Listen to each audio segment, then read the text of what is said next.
DSS yang keesokan harinya libur sekolah akhirnya memutuskan untuk ikut berkumpul dengan teman-temannya. Di saat berkumpul, mereka ini berbincang-bincang asik seperti hari-hari sebelumnya. Lalu tiba-tiba ada salah satu di antara mereka mengatakan sebuah kalimat yang kurang lebih seperti ini. Anjir, masa ya ada yang nyenggol-nyenggol kita nih di sosmed? Pakai ngata-ngatain lagi, ucap salah satu temannya ini, dan dari nadanya seperti ingin memprovokasi. Halo Sobat Pena, apa kabar hari ini? Assalamualaikum warahmatullahi wabarakatuh. Hari ini kita akan kembali membahas kejadian mengerikan kisah nyata yang terjadi di muka bumi ini.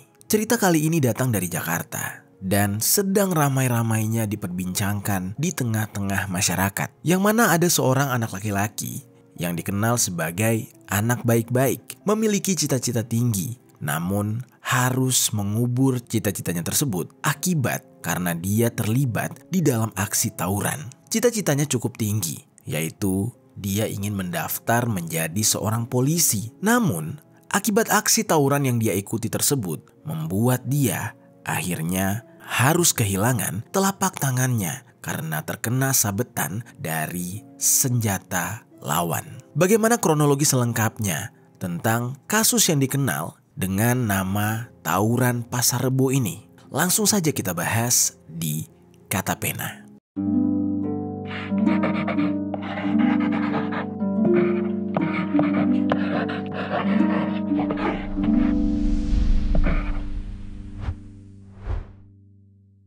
Saudara, tawuran melibatkan dua kelompok remaja terjadi di kawasan flyover Pasar Rebo, Jakarta Timur. Kembali meringkus dua pelaku dalam kasus tawuran yang menyebabkan tangan remaja putus di Ciracas, Jakarta. Ya, kini 4 pelaku telah ditahan, sedangkan pelaku utama masih diburu polisi. Kedua kelompok remaja yang dilengkapi senjata tajam, bambu dan batu terlibat saling serang. Tampak seorang remaja dari salah satu kelompok terjatuh hingga menjadi sasaran serangan kelompok lawan. Sebelum kita mulai ke ceritanya, jangan lupa untuk subscribe channel ini dan bagikan cerita ini ke teman-teman kalian. Oke, mari kita mulai ceritanya. Jadi cerita ini merupakan sudut pandang dari keterangan orang-orang yang terlibat di dalam kejadian. Dan ini merupakan berita publik yang sudah tersebar di media. Berawal dari sebuah daerah, tepatnya di Blok E, Kelurahan Rambutan, Kecamatan Ciracas, Jakarta Timur. Ada seorang laki-laki yang berinisial DSS. Usianya itu sudah menginjak 17 tahun. Dia ini baru saja duduk di bangku sekolah menengah atas atau SMA yang ada di kawasan Jakarta Timur. DSS ini memiliki perawakan yang besar dan tinggi dan hobi berolahraga. Kecintaannya terhadap olahraga itu dia tanamkan sejak lama karena dia ingin mempersiapkan diri untuk mendaftar akademi kepolisian selepas dia lulus nanti untuk mengikuti jejak orang tuanya. Ya, DS ini adalah anak dari pasangan polisi yang mana ayahnya berpangkat AKBP. Begitu juga dengan ibunya. Ibunya juga merupakan anggota kepolisian. Meskipun sama-sama bekerja di instansi kepolisian, namun kedua orang tuanya ini bertugas di divisi yang berbeda dan hingga saat ini ayah dan ibunya masih berstatus aktif sebagai anggota polisi. Di dalam hal ini bisa dikatakan kedua orang tua DSS adalah orang penting dan juga sibuk. Namun DSS tetap mendapatkan kasih sayang dari kedua orang tuanya meskipun di tengah-tengah kesibukan mereka. DSS ini tinggal bersama keluarganya di asrama Polri, Komseko. Di lingkungan tempat dia tinggal, DSS ini dikenal sebagai sosok anak yang baik dan memiliki sopan santun. Dia juga dikenal sebagai anak yang pendiam, tidak banyak omong dan tidak banyak tingkah. Tidak seperti kebanyakan anak-anak di usianya yang tidak mau bergaul dengan orang yang lebih dewasa atau umurnya lebih tua. DSS sangat suka bergaul atau sekedar ngobrol dengan para tetangganya, baik yang muda maupun yang tua. Sehingga di komplek tempat dia tinggal, DSS ini termasuk remaja yang disenangi. Meskipun kedua orang tuanya sibuk bertugas, namun DSS masih terkontrol pergaulannya. Dia jarang sekali keluar malam dan sekalinya keluar paling dalam seminggu hanya beberapa kali. Lalu pada malam hari dia kembali ke rumah. Karena tempat tinggalnya berada di komplek kepolisian, jadinya kegiatan DSS ini bisa dipantau oleh orang-orang sekitar, yang mana mereka semua kenal dengan orang tua DSS. Di lingkungan tempat tinggalnya, DSS ini juga dikenal sebagai anak yang memiliki bakat dalam olahraga futsal, yang mana sering sekali dia terlihat keluar masuk komplek memakai baju futsal selepas bermain bersama teman-temannya. Namun sobat, semua sifat baik yang ditampilkan oleh DSS di dalam lingkungan keluarga serta tempat dia tinggal ternyata berbanding terbalik dengan apa yang dia lakukan di lingkungan pertemanan dan sekolahannya. Yang mana, entah bagaimana ceritanya, yang jelas DSS ini tiba-tiba bisa bergabung di dalam sebuah kelompok yang bernama Bozong, yaitu kelompok remaja yang biasanya suka melakukan tawuran. Tidak banyak informasi yang menceritakan bagaimana latar belakang dari kelompok yang bernama Bozong ini. Namun kelompok ini memang sudah sering sekali terlibat dalam aksi tawuran yang ada di kawasan Jakarta Timur. Dan di dalam cerita ini juga tidak banyak informasi mengenai kapan dan bagaimana caranya DSS bisa bergabung ke dalam kelompok tersebut. Dan ternyata selama bergabung di sana, DSS ini sudah lumayan sering melakukan kumpul-kumpul bersama orang-orang di dalam kelompok Bozong ini. Lalu anggota kelompok Bozong ini dikatakan lumayan eksis dan dikenal di kalangan anak muda, terutama di sekolahan mereka. Lalu singkat cerita, tibalah pada suatu hari, tepatnya di tanggal 27 Januari tahun 2024. Seperti biasa mereka melakukan perkumpulan di tempat biasa. Di hari itu juga karena bertepatan dengan malam minggu, DSS yang keesokan harinya libur sekolah akhirnya memutuskan untuk ikut berkumpul dengan teman-temannya. Di saat berkumpul, mereka ini berbincang-bincang asik seperti hari-hari sebelumnya. Lalu tiba-tiba ada salah satu di antara mereka mengatakan sebuah kalimat yang kurang lebih seperti ini. Anjir, masa ya ada yang nyenggol-nyenggol kita nih di sosmed? Pakai ngata-ngatain lagi, ucap salah satu temannya ini, dan dari nadanya seperti ingin memprovokasi. Lalu salah satu dari mereka mendengar kalimat itu langsung menjawab, ya udah, kata-katain balik lah, masa takut sih? Jadilah di saat itu aksi saling ejek melalui media sosial ini pun terjadi. Nah, namun ada sumber yang mengatakan sebenarnya hal ini tidak sepenuhnya salah dari si lawan, karena dikatakan kelompok Bozong ini terkadang juga suka memulai permasalahan duluan. Nah, akhirnya terjadilah aksi saling sindir antara dua kelompok remaja ini. Nah, lalu salah satu anggota dari kelompok Bozong bertanya, lagi ngomongin siapa sih? Seru banget kayaknya. Dan dijawablah oleh salah satu anggota yang lain, ini loh kelompok Enjoy Rebo, memang banyak gaya ya, berani-beraninya mereka ngejek kita. Gimana nih, kita gas apa? Lalu perkataan itu ternyata disambut oleh yang lain. Lalu salah satu dari mereka berkata, ya udah, ladenin aja, jangan mau kalah, kita sikat pokoknya. Lalu salah satu anggota yang memang selama ini sudah membuat akun Instagram untuk kelompok Bozong ini tiba-tiba langsung menanggapi postingan sindiran dari kelompok Enjoy Rebo, dan di saat itu mereka pun saling berkirim pesan melalui DM. Dari pesan-pesan yang dikirim, ternyata keadaannya semakin memanas, yang mana dari pesan tersebut dua kelompok ini kemudian memutuskan untuk bertemu langsung demi menyelesaikan masalah mereka dengan cara tawuran. Tiba-tiba salah satu dari mereka berkata, wah, nantangin nih, siapin anak-anak, malam ini kita turun, kita kerahkan pasukan yang banyak, berani banget nih mereka nyenggol-nyenggol kita, ucap salah satu yang berpengaruh di dalam kelompok tersebut. Lalu mendengar perintah itu, entah apa yang ada di pikiran DSS, entah apa yang mendorong dan memotivasi dia. Yang jelas, dari ajakan tersebut, DSS ini memutuskan untuk ikut serta dalam tawuran itu. Mereka mulai janjian untuk melakukan tawuran di flyover Pasar Rebo pada tanggal 28 Januari 2024, dan mereka janjian tepat pada dini hari. Sebelumnya sedikit informasi sobat, flyover Pasar Rebo memang sudah terkenal menjadi tempat untuk orang-orang tawuran, mau itu anak sekolahan sampai ke orang-orang gabut atau orang-orang yang tinggal di daerah tersebut melakukan tawuran. Dan hampir setiap minggu ada saja kelompok yang melakukan aksi tawuran di wilayah tersebut. Lalu di sisi lain nih sobat, kelompok Bozong tiba-tiba menyiapkan senjata yang akan mereka gunakan nanti, berupa celurit yang panjangnya mencapai 60 cm.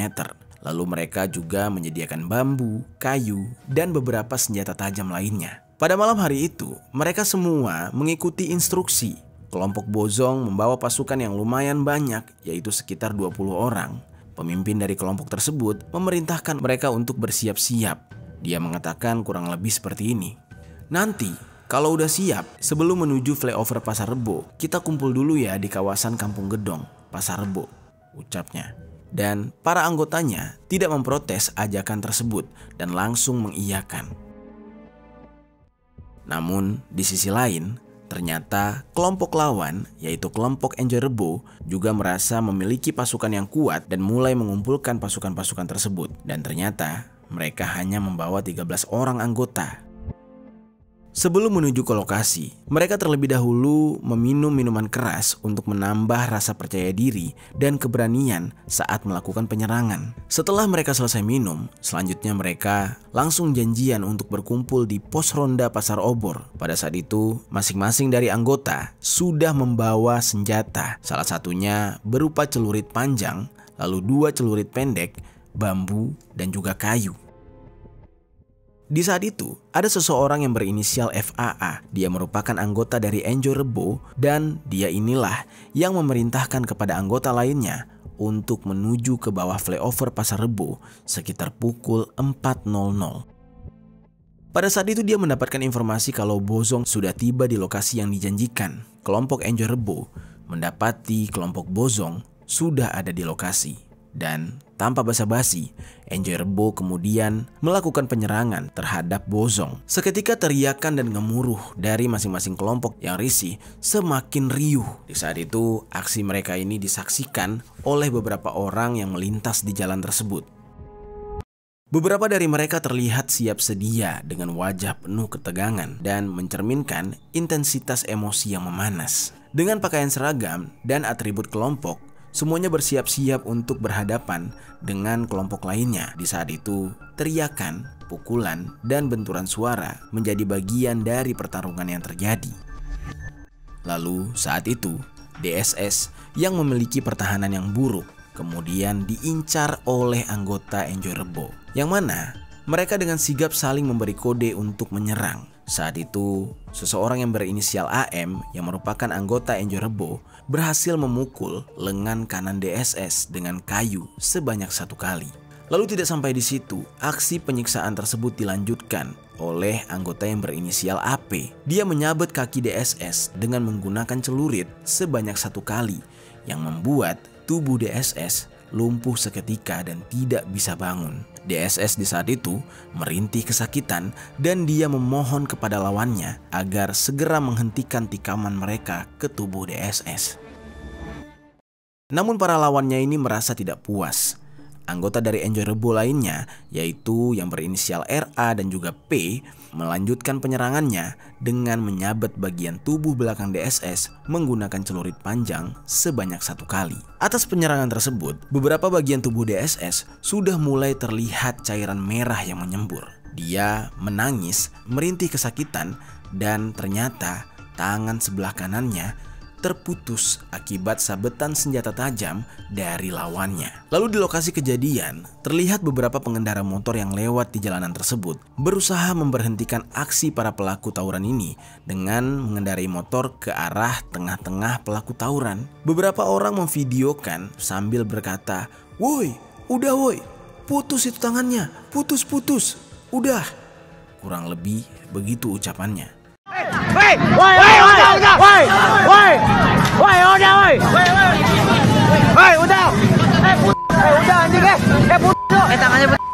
Sedangkan di saat itu, semua anggota kelompoknya sedang sibuk membela diri dan tidak ada yang membela serta membantu DSS. Hingga akhirnya DSS menjadi bulan-bulanan dari pihak lawannya, sampai harus menerima sabetan demi sabetan serta kehilangan telapak tangan. Akhirnya pihak kepolisian datang ke lokasi kejadian setelah menerima laporan dari seseorang yang melaporkan kejadian tawuran ini kepada pihak kepolisian.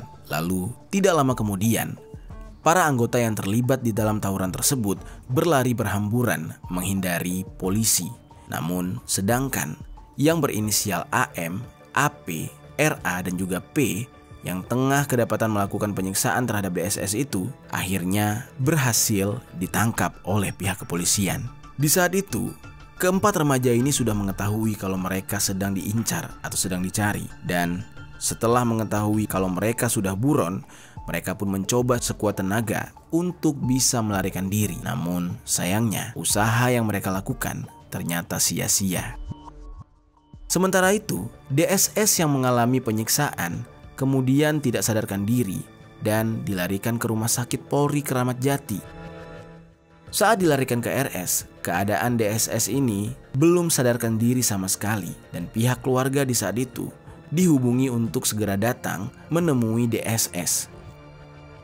Namun sobat, pada saat itu pihak keluarga mendapatkan informasi kalau DSS ini merupakan korban dari begal di depan RS Harapan Bunda, yang mana berita ini membuat orang tua dari DSS merasa cemas. Dan tidak hanya kedua orang tuanya yang merasa cemas, namun orang-orang sekitar atau para tetangganya juga ikut mencari keberadaan dari DSS. Lalu singkat cerita, berita tentang kejadian ini menyebar di kalangan keluarga dan tempat DSS tinggal. Lalu sekitar pukul 5 pagi, kerabat dari DSS yang bernama Deden juga mendengar berita tentang putusnya tangan DSS ini dari adik iparnya, yang mana pada awalnya adik iparnya itu mengatakan kalau DSS ini merupakan korban begal di kawasan Kalisari. Lalu tidak hanya mendengar kabar dari adik iparnya, ternyata Deden juga mendengar kabar itu dari beberapa tetangganya.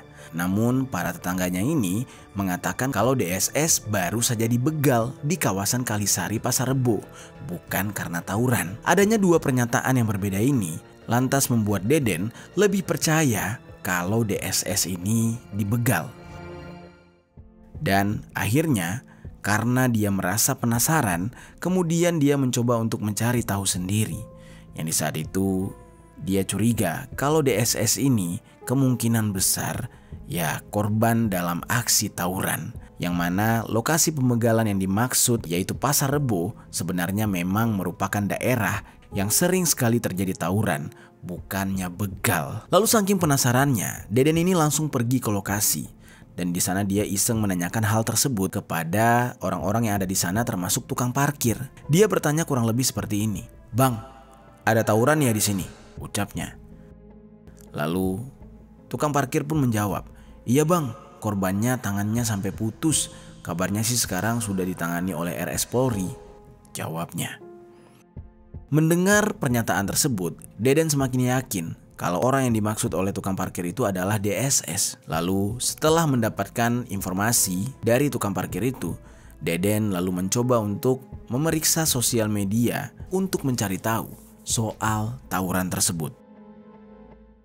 Dan betapa kagetnya dia ketika itu dia mendapatkan sebuah video tawuran yang tersebar di internet. Dan di dalam video itu terlihat kalau DSS dihabisi oleh pihak lawan sampai ada video telapak tangannya yang tergeletak di tanah. Dan dari situlah Deden mulai menyadari kalau yang menjadi korban di dalam video tersebut adalah kerabatnya sendiri, yaitu DSS. Mendapati fakta tersebut, kemudian Deden ini menyampaikan berita tentang DSS ini kepada orang-orang tempat DSS tinggal. Jadinya yang menyangka kalau DSS itu kena begal, mereka tahu kalau faktanya DSS ini jadi korban tawuran. Orang-orang di sekitar tempatnya tinggal yang mulai mengetahui kasus ini merasa tidak menyangka, yang mana mereka mengenal DSS merupakan anak baik-baik. Kok bisa dia terjerumus ke dalam pergaulan yang tidak baik seperti itu? Dan berita ini sampai kepada kedua orang tua DSS, yang mana dalam keadaan kritis dengan tangan yang sudah terputus. Akhirnya DSS ini bisa sadar atau siuman setelah beberapa lama tidak sadarkan diri, dan orang tua dari DSS rela menunggu anaknya hingga sadar. Pada saat DSS sadar, dia hanya mengatakan, "Ma, maafin aku ya ma, Aku sekarang nyesel banget, sekarang impianku menjadi polisi sekarang hancur, ucapnya. Entah apa jawaban dari sang ibu, yang jelas di saat itu tidak hanya DSS, ibunya juga sangat hancur hatinya. Dia melihat kejadian yang menimpa anaknya ini dan sedihnya DSS harus menjalankan perawatan yang sangat intensif demi penyembuhannya. Yang mana rencananya dia akan melakukan operasi untuk menyambung tangan. Wah, serem banget ya sobat. Lalu di luar itu, ternyata kondisi mental DSS sangatlah tidak stabil, yang mana dia sangat jelas menyesali perbuatannya dan akibat dari dirinya yang tidak mengontrol pergaulan, akhirnya harus mengubur mimpinya. Dari saat itu, pihak kepolisian mulai mengetahui siapa saja pelaku dalam aksi tawuran tersebut. Lalu pihak kepolisian pun mengamankan beberapa remaja, yang mana para remaja ini, dan atas aksi tawuran tersebut, pihak kepolisian akhirnya mengamankan beberapa orang yang saat ini berstatus sebagai anak yang berhadapan dengan hukum atau disingkat dengan ABH, dan mereka ditempatkan di sentra Handayani. Lalu keempat pelaku ini, yaitu AM umur 17 tahun, AP 16 tahun, dan RA 16 tahun, serta yang terakhir adalah P umur 16 tahun, akhirnya dijerat dengan pasal 76C Jungto pasal 80 Undang-Undang Republik Indonesia nomor 35 tahun 2014 atas perubahan Undang-Undang RI nomor 23 tentang perlindungan anak dan atau pasal 170 KUHP dan atau pasal 351 KUHP dengan ancaman hukuman penjara selama 9 tahun.